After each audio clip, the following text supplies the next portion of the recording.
Hello dear student. आज हम लोग इतिहास के बारे में जानते हैं। इसका एक परिचय। इतिहास तीन भागों में विभाजित है: प्रागैतिहासिक काल, आद्य ऐतिहासिक काल और ऐतिहासिक काल। प्रागैतिहासिक काल में पुरापाषाण काल, मध्यपाषाण काल, नवपाषाण काल। पुरापाषाण काल अज्ञात काल से 9000 ईसा पूर्व तक, मध्यपाषाण काल 9000 ईसा पूर्व से 4000 ईसा पूर्व तक, नवपाषाण काल 4000 ईसा पूर्व से 2500 ईसा पूर्व। इसके बाद देखते हैं आद्य ऐतिहासिक काल। आद्य ऐतिहासिक काल में सिंधु घाटी सभ्यता और वैदिक सभ्यता। सिंधु घाटी सभ्यता 2500 ईसा पूर्व से 1500 ईसा पूर्व, वैदिक सभ्यता 1500 ईसा पूर्व से 600 ईसा पूर्व। वैदिक सभ्यता ऋग्वैदिक काल 1500 ईसा पूर्व से 1000 ईसा पूर्व तक, उत्तर वैदिक काल 1000 ईसा पूर्व से 600 ईसा पूर्व तक। इसके बाद देखते हैं ऐतिहासिक काल। ऐतिहासिक काल में प्राचीन भारत, मध्यकालीन भारत, आधुनिक भारत, आधुनिक विश्व, 14वीं शताब्दी। ठीक है। प्राचीन भारत 600 ईसा पूर्व से 1712 ईस्वी तक रहा। उसके बाद मध्यकालीन भारत 1712 ईस्वी से 1707 ईस्वी तक। आधुनिक भारत 1707 ईस्वी से 1964 ईस्वी और आधुनिक विश्व 14वीं शताब्दी से 1950 ईस्वी तक। अब देखते हैं प्राचीन भारत। प्राचीन भारत में महाजनपद काल, मगध साम्राज्य, मौर्य साम्राज्य, मौर्योत्तर काल, गुप्त साम्राज्य, हर्षवर्धन काल। महाजनपद काल 6ठी शताब्दी ईसा पूर्व, मगध साम्राज्य 600 ईसा पूर्व से 300 ईसा पूर्व तक, मौर्य साम्राज्य 323 ईसा पूर्व से 184 ईस्वी पूर्व एवं संगम काल चेर, पांड्य और चोल शासक। मौर्य काल 184 ईसा पूर्व से 313 ईस्वी। गुप्त काल 319 ईस्वी से 550 ईस्वी। हर्षवर्धन काल 606 ईस्वी से 647 ईस्वी तक। इसके बाद देखते हैं मध्यकालीन भारत। मध्यकालीन भारत को दो भागों में विभाजित किया गया: पूर्व मध्यकालीन और उत्तर मध्यकालीन। पूर्व मध्यकालीन 8वीं शताब्दी से 12वीं शताब्दी तक। उत्तर भारत राजपूत, पाल, गुर्जर, प्रतिहार वंश। ठीक है। दक्कन में चालुक्य, पांड्य, पल्लव और राष्ट्रकूट शासक। दक्षिण भारत चेर, पांड्य, चोल, शाही चोल, ये सब 12वीं शताब्दी के शासक थे। उत्तर मध्यकालीन 12वीं शताब्दी से 18वीं शताब्दी। उत्तर भारत में दिल्ली सल्तनत, चौहान वंश, मुगल वंश। दक्कन में विजयनगर, बहमनी साम्राज्य। दक्षिण भारत चेर, देवगिरी, वारंगल के काकतीय, देवगिरी के यादव, द्वार समुद्र के होयसल। इसके आगे देखते हैं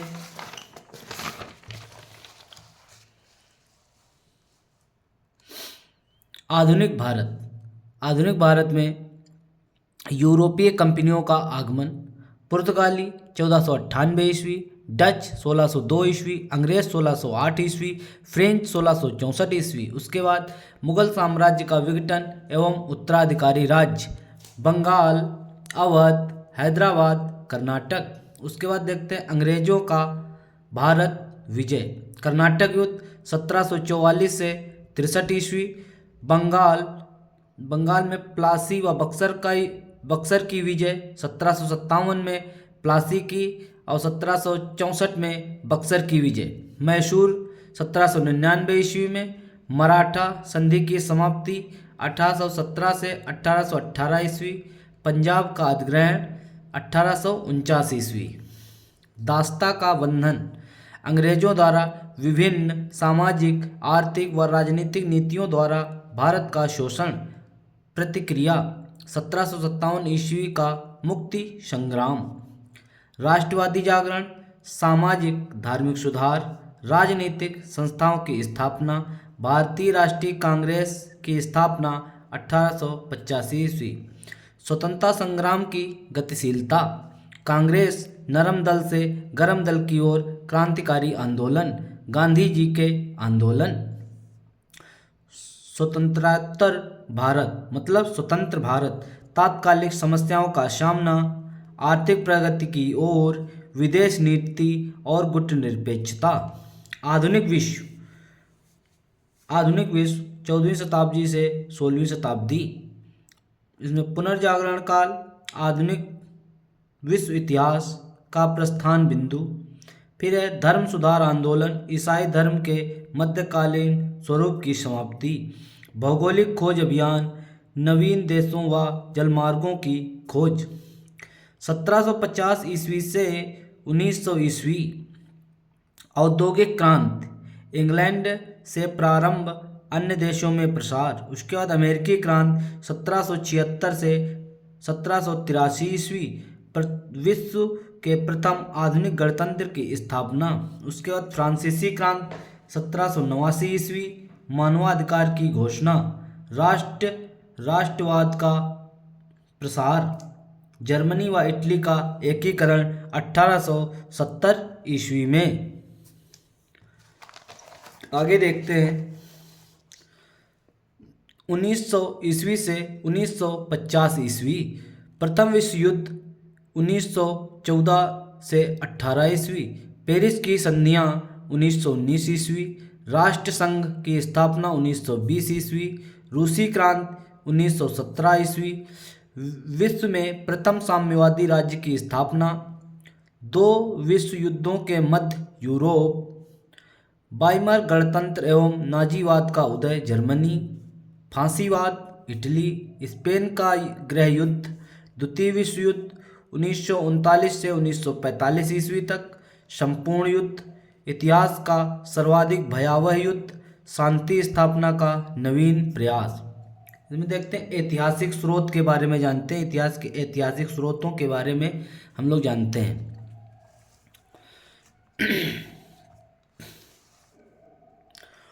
किसी व्यक्ति, समाज अथवा देश की विशिष्ट क्षेत्र की घटनाओं, तथ्यों आदि का कालक्रमिक विवरण इतिहास कहलाता है। पुरातात्विक स्रोत, किसी देश अथवा स्थान का इतिहास जानने के लिए पुरातात्विक साक्ष्यों जैसे अभिलेख, सिक्के, स्मारक, भवन, मूर्तियां, बर्तन आदि। अधिकांश पुरातात्विक साक्ष्य में टीलों की खुदाई से प्राप्त हुए हैं। टीला धरती का वह उभरा हुआ भाग जहां पुरानी बस्तियां, उनके अवशेष, एग्जाम्पल एकल संस्कृति, मुख्य संस्कृति और बहुसंस्कृति। रेडियो कार्बन डेटिंग एक ऐसी विधि है जिससे यह पता चलता है कि वस्तु किस काल से संबंधित है। कार्बन 14 कार्बन का रेडियोधर्मी रेडियो एक्टिव समस्थानिक आइसोटोप है। रेडियो कार्बन डेटिंग से पता चलता है कि राजस्थान और कश्मीर में कृषि लगभग 7000 से 6000 ईसा पूर्व में थी। आगे देखते हैं, ये सब आप लोग नोट करते जाइए, मोस्ट इम्पॉर्टेंट है। सिक्के के अध्ययन को मुद्रा शास्त्र कहते हैं। इसे न्यूमिस्मेटिक्स भी कहते हैं। प्राचीन काल में अधिकांश मोहरें धातुओं की होती थीं। मुद्राओं पर कोई लेख नहीं, केवल आकृतियां विद्यमान। उन्हें पंच मार्ग या आहत के सिक्के कहते थे। सिक्कों पर लेख एवं तिथियों की परंपरा यूनानी शासकों द्वारा प्रचलन में आई। दक्षिणी प्रयोग, सिक्कों का प्रयोग दान, दक्षिणा, खरीद, बिक्री, वेतन, मजदूरी आदि के रूप में होता था। सर्वाधिक सिक्के मौर्योत्तर काल में हैं। शीशे, पीतल, तांबे, कांसे, चांदी, सोने आदि के सिक्के। गुप्त शासक सबसे अधिक सोने के सिक्के चलाए, सर्वाधिक शुद्ध सोने के सिक्के। सातवाहन ने सबसे अधिक शीशे के सिक्के चलाए। अभिलेख का अध्ययन पुरालेख शास्त्र एपिग्राफी कहते हैं। सर्वाधिक प्राचीन मध्य एशिया के बोगजकोई से प्राप्त अभिलेख में इंद्र, वरुण, मित्र एवं नाशत्य वैदिक देवताओं के नाम उल्लिखित हैं। अभिलेख एवं दूसरे दस्तावेजों की प्राचीन तिथि के अध्ययन का पुरालिपिशास्त्र पोलियोग्राफी कहते हैं। अभिलेख का अध्ययन मोहर, प्रस्तर स्तंभों, स्तूपों, चट्टानों और ताम्रपत्रों पर मिलता है। आरंभिक अभिलेख प्राकृत भाषा में ईसा पूर्व 3री सदी में तीसरी सदी के अभिलेखों में संस्कृत भाषा ईसा पूर्व की दूसरी सदी में मिलने लगी। प्राचीन इतिहास के स्रोत साहित्यिक साक्ष्य, विदेशी यात्रा विवरण, पुरातात्विक साक्ष्य। साहित्यिक साक्ष्य इसमें है लौकिक साहित्य, धार्मिक साहित्य और ऐतिहासिक ग्रंथ। ठीक है। धार्मिक ग्रंथ ब्राह्मण साहित्य और ब्राह्मणोत्तर साहित्य। ब्राह्मण साहित्य में ज्ञान, वेद शब्द का अर्थ होता है ज्ञान, उपनिषद शब्द का अर्थ होता है समीप बैठना, आरण्यक, पुराण, स्मृति, रामायण, महाभारत। ब्राह्मणोत्तर साहित्य में बौद्ध ग्रंथ और जैन ग्रंथ। लौकिक साहित्य में ऐतिहासिक ग्रंथ, जीवनी ग्रंथ और कल्प ग्रंथ। विदेशी यात्रा विवरण यूनानी, रोमन लेखक, चीनी लेखक, अरबी लेखक, ये सब विदेशी लोग आए थे भारत में। इसके बाद देखते हैं यूनानी लेखक। टेशियस ईरान से। हेरोडोटस को इतिहास का पिता कहा जाता है। सिकंदर के साथ आने वाला विद्वान निरियाकस, आर्नेसिक्रेटस एवं अरिस्टोबुलस। मेगस्थनीज ने इंडिका के लेखक मेगस्थनीज चंद्रगुप्त मौर्य के समय में आए। Deimachus Bindusara, Dionysius Ashoka, Ptolemy Geography के लेखक, प्लिनी नेचुरल हिस्टोरिका के लेखक। चीनी लेखक फाहियान, सुंगयुंग, हेनसोंग इत्सिंग। अरबी लेखक सुलेमान, अलमशूदी, अलबरूनी। तहकीक हिंद के लेखक इब्न बतूता मोहम्मद बिन तुगलक के काल में आया। अभिलेखों में प्रयुक्त लिपियाँ। ब्राह्मी लिपि। अशोक के अधिकतर शिलालेख इसी भाषा में लिखे गए। यह लिपि बाएं से दाएं लिखी जाती थी। खरोष्टी लिपि। अशोक के कुछ शिलालेख दाएं से बाएं। खरोष्टी लिपि दाएं से बाएं लिखी जाती थी। यूनानी एवं आर्मेइक लिपि।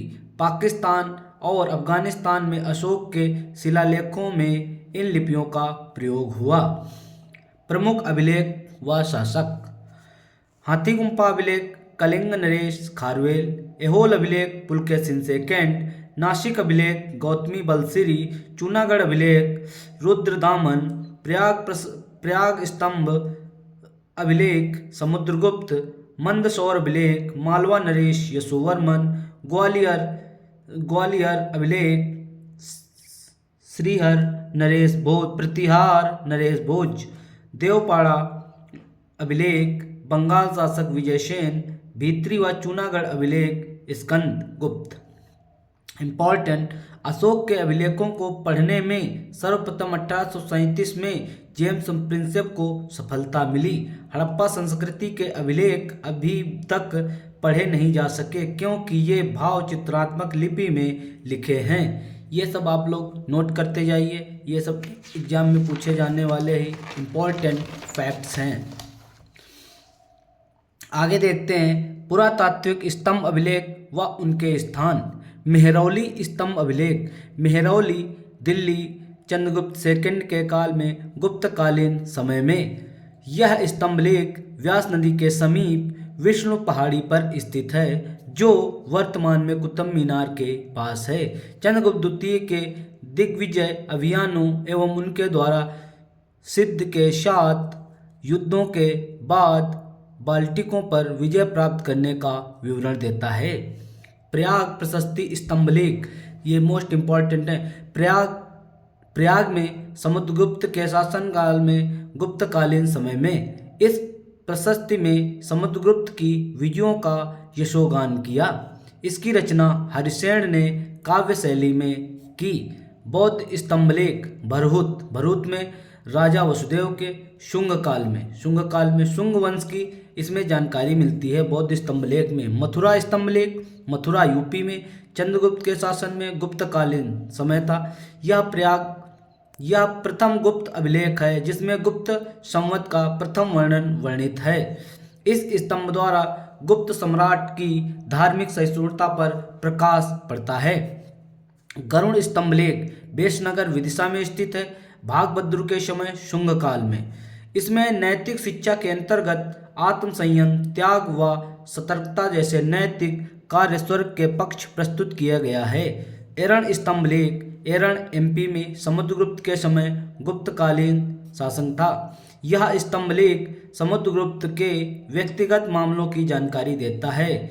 यह विदर्भी शैली में उल्लिखित है। एरण स्तंभ लेख। एरण एमपी में बुद्धगुप्त शासन था गुप्तकालीन। यह चतुर्भुजी भगवान विष्णु की महिमा में महाराजा मातृ विष्णु एवं धान्य विष्णु द्वारा ध्वज स्तंभ का निर्माण का वर्णन प्रस्तुत करता है। भीतरी स्तंभ लेख। भीतरी गाजीपुर स्कंदगुप्त के समय गुप्तकालीन। स्कंदगुप्त द्वारा विष्णु मूर्ति की स्थापना का उल्लेख।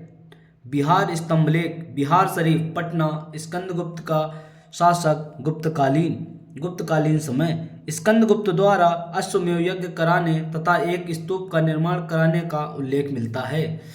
थिलहड़ स्तंभ लेख। थिलहड़ एटा कुमारगुप्त शासक गुप्तकालीन टाइम।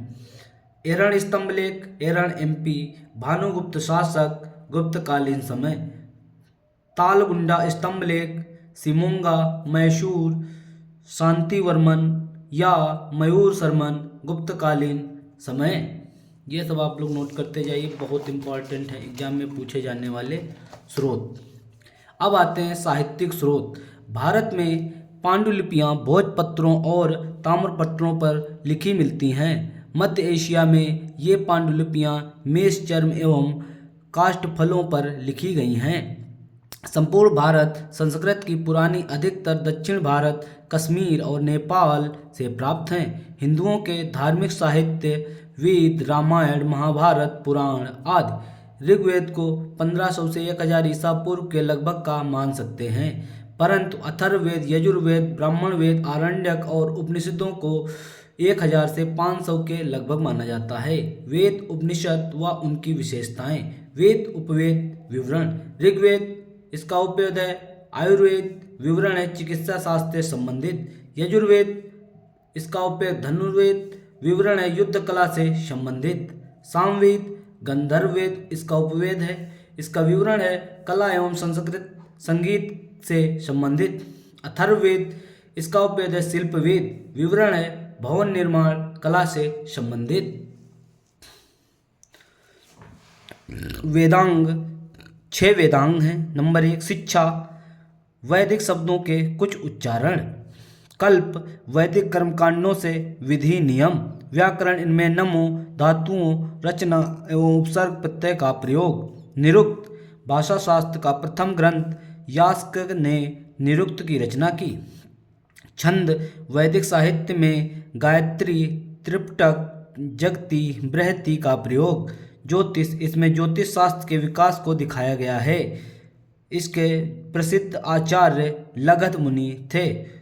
सूत्रालेखन में पाणिनि का व्याकरण ग्रंथ अष्टाध्यायी जो 400 ईसा पूर्व के आसपास का माना जाता है। पाणिनि ने समाज, अर्थव्यवस्था और संस्कृति पर गहन प्रकाश डाला।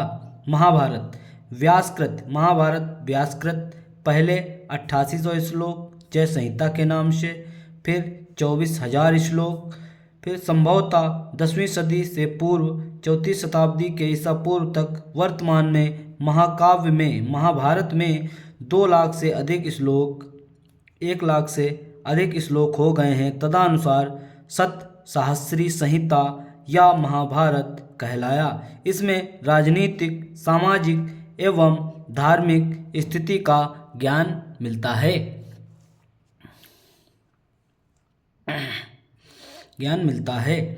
वाल्मीकि रामायण मतलब रामायण पहले 6000 श्लोक जो बढ़कर 12,000 श्लोक और अब 24,000 श्लोक हो गए हैं। इसकी रचना संभवतः 5वीं सदी में प्रारंभ हुई। जात कर्म, नामकरण, उपनयन, विवाह, श्राद्ध, घरेलू अनुष्ठानों का विधि विधान गृह सूत्रों में पाया गया। सौत्र सूत्र में और गृह सूत्र दोनों 600 से 300 ईसा पूर्व के आसपास के हैं। आगे देखते हैं सुलभ सूत्र, याज्ञवेदी का निर्माण, ज्यामिति और गणित के अध्ययन का आरंभ। धर्मसूत्र, स्मृतियाँ और टीकाएँ तीनों मिलकर धर्मशास्त्र बनाते हैं। धर्मशास्त्र 500 से 200 ईसा पूर्व में संकलित। कालिदास अभिज्ञान शाकुंतलम के रचयिता हैं। संगम साहित्य तोलकाप्पियम, शिल्पाधिकारम एवं मणिमेखलय। संगम साहित्य तमिलनाडु के लोगों का सामाजिक, आर्थिक और राजनीतिक जीवन का अध्ययन। विदेशी विवरण यूनानी लेखक 326 ईसा पूर्व भारत पर आक्रमण सिकंदर महान समकालीन सेंड्रोकोटस और चंद्रगुप्त मौर्य राज्यारोहण की तिथियां 322 ईसा पूर्व। चंद्रगुप्त मौर्य दूत बनकर मेगस्थनीज के शासनकाल में आया। मेगस्थनीज पुस्तक इंडिका। हेरोडोटस को इतिहास का पिता कहा जाता है। हेरोडोटस हिस्टोरिका नामक पुस्तक के लेखक हैं। यूनानी भाषा में लिखी पेरिप्लस ऑफ द एरेथियन सी और टॉलमी जियोग्राफी पुस्तक भूगोल और वाणिज्य पर 150 ईस्वी में लिखी गई। प्लिनी ने नेचुरलिस हिस्टोरिका का पहली सदी की है। भाषा लैटिन। हिस्टोरिका की भाषा है लैटिन। हिस्टोरिका पहली सदी की पुस्तक है। पेरिप्लस ऑफ द एरेथियन सी, इसमें लाल सागर, फारस की खाड़ी और हिंद महासागर के होने वाले रोमन व्यापार का वृत्तांत मिलता है। पेरिप्लस ऑफ द एरेथियन सी 80 ईसा पूर्व से 115 ईसा पूर्व के मध्य अज्ञात लेखक द्वारा लिखी गई पुस्तक है। चीनी लेखकों का वर्णन। फाहियान बौद्ध भिक्षु 399 से 414 ईस्वी पूर्व में भारत दशा का विवरण दिया। इसने प्रथम चीनी यात्री चंद्रगुप्त द्वितीय विक्रमादित्य के समय भारत की यात्रा की। 15 वर्षों तक बौद्ध ग्रंथों का अध्ययन किया। गुप्त काल में वस्तु विनिमय का माध्यम कौड़ियों को बताया। सुंगयुंग 512 ईस्वी से 513 ईस्वी बिहार व बंगाल की राजनीतिक, आर्थिक, धार्मिक स्थानों का उल्लेख किया। हेनसांग 629 ईस्वी से 645 ईस्वी, इसकी रचना था। CU की हर्षवर्धन के समय भारत आया। 15 वर्षों तक भारत का भ्रमण किया। 6 वर्ष तक नालंदा विश्वविद्यालय में अध्ययन किया। यात्रियों का राजकुमार इसे कहा जाता है। शाक्य मुनि कहा जाता है। नीति का पंडित के नाम से भी जाना जाता है हेनसांग को। ही ली 7वीं शताब्दी में हेनसांग की जीवनी लिखी क्योंकि यह उसका मित्र था। इत्सिंग 673 ईसा पूर्व से 675 ईस्वी तक, इसकी रचना है। प्रसिद्ध बौद्ध भिक्षुओं की आत्मकथाएं। नालंदा विश्वविद्यालय में अध्ययनरत। कहा जाता है कि त्रिपिटक की 400 प्रतियां अपने साथ चाइना वापस लिए गया चोरी करते हुए, कहा जाता है। मात्वेनलिन 7वीं शताब्दी में हर्षवर्धन के पूर्वी भारत पर आक्रमण अभियान का विवरण। नंबर 7 चाओ जू कुआ 1225 से 1254 की रचना थी। चंगुफान ची 13वीं शताब्दी में चीनी अरबी व्यापार का विवरण प्राप्त होता है। आप सभी स्टूडेंट से अनुरोध है कि आप लोग इसका अध्ययन कीजिए। आगे का पार्ट जल्द ही मिलता है।